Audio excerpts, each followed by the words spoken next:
Many people enjoy the sport of skiing because it is both relaxing and exhilarating at the same time. They love the feeling of moving fast and gliding through the trees. Skiing is a sport that takes years and years to master.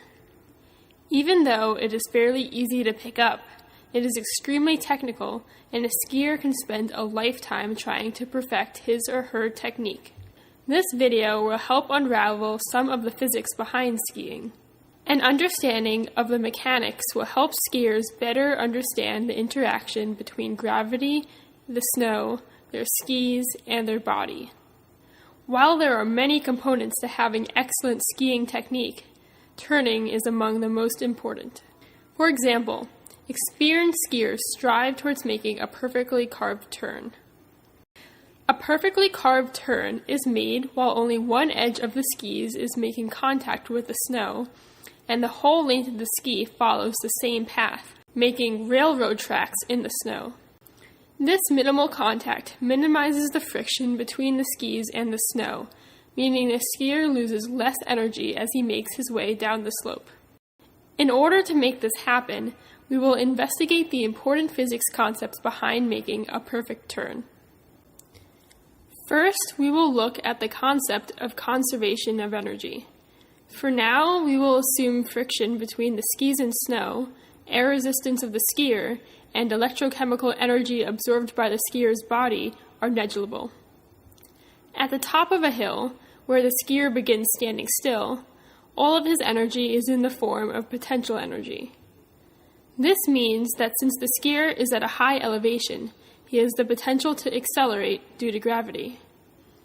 His total potential energy, measured in a unit called joules, will be the product of his mass in kilograms, the acceleration due to gravity, which is approximated at 10 meters per second squared, and his elevation at that position in meters.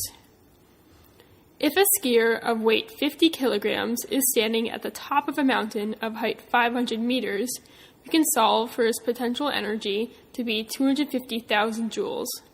Since he is standing still, this potential energy is equal to his total energy. Therefore, at any point on the mountain, his total energy should be equal to 250,000 joules. When the skier reaches the bottom of the mountain, he will no longer have any potential energy since he will be at an elevation of 0 meters. This means that all of the skier's energy is in the form of kinetic energy and will therefore be moving at a very high speed. His kinetic energy, also measured in joules, is 1/2 times the product of his mass, once again measured in kilograms, and his speed squared, measured in meters per second. Since we know that his total energy is 250,000 joules, we can solve for his speed at the bottom of the hill. By rearranging the equation, we see that his velocity is equal to the square root of 2 times his total energy divided by his mass, which is 100 meters per second. Keep in mind that 100 meters per second is extremely fast. Skiers are constantly checking their speed so that they do not reach a velocity above approximately 30 meters per second. At any point on the middle of the hill, he will have a mixture of potential and kinetic energy, which sums to his total energy of 250,000 joules. As long as we know his elevation, we can find his velocity at any point on the hill. The more elevation the skier loses, the more his speed increases. Realistically, not all of the potential energy that the skier begins with will be converted to kinetic energy. Now we will factor in friction to the equation. However, we will continue to ignore air resistance and electrochemical energy loss. Some of the initial total energy that the skier has at the top of the hill will be dissipated by friction. This energy will be turned into heat, and the skier will have a smaller amount of total energy at the bottom of the hill. In order to minimize the energy lost, the skier needs to minimize the friction between his or her skis and the snow. This is done when the skier makes a carved turn where only the edges of the skis are making contact with the snow. The skier applies pressure to the front of the skis, makes them bend so that the skis follow the same path without sliding. These are called railroad turns because the tracks made by the skis look like railroad tracks. The more forward pressure the skier can apply to the skis, the cleaner the turn will be, and the more energy will be converted to kinetic energy. For example, let's say that the coefficient of friction between the skis and snow is 0.1, which we will call mu. This is the ratio of the force of friction, which is acting on the skis against the direction of motion, to the normal force, which is the force of the ground against the skier. The weight of the skier is equal to the normal force, which is, let's say, 500 newtons. We can multiply by the coefficient of friction, or mu, to find that the force of friction is 50 newtons. To calculate the change in total energy, or work done by friction, we multiply the force of friction by the distance traveled by the skier. If the skier has traveled 1,000 meters down the hill, we can multiply that by the force of friction of 50 newtons to find that the work done by friction is 50,000 joules. This means that as the skier travels down the hill, 50,000 joules of his energy will not be converted to kinetic energy.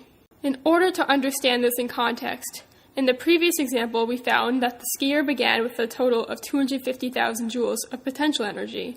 This would mean that he would reach the bottom of the hill with a total of 200,000 joules of energy. The more the skier's turns are carved, the less contact the skis will have with the snow, meaning less energy is dissipated by friction, and more of the energy can be converted to kinetic energy to make the skier ski faster. As mentioned earlier, skiers strive for clean arc turns. When the turns come from carving rather than sliding, friction is minimized, meaning that less energy is lost.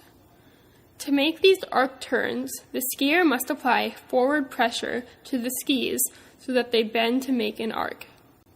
The force made by the pressure that the skier is pushing onto the snow is being countered by the normal force, and the force of the snow pushing against the skis. While in the midst of a turn, the normal force is acting as a centripetal force. This is a certain type of force where the acceleration does not actually change the speed of the skier, but rather changes the direction that the skier is skiing in. The larger the normal force, the faster the skier will change directions, and the sharper the turns will be. Sharper turns means less sliding, so friction is minimized. Centripetal force can be calculated by the product of the mass and the velocity squared divided by the radius.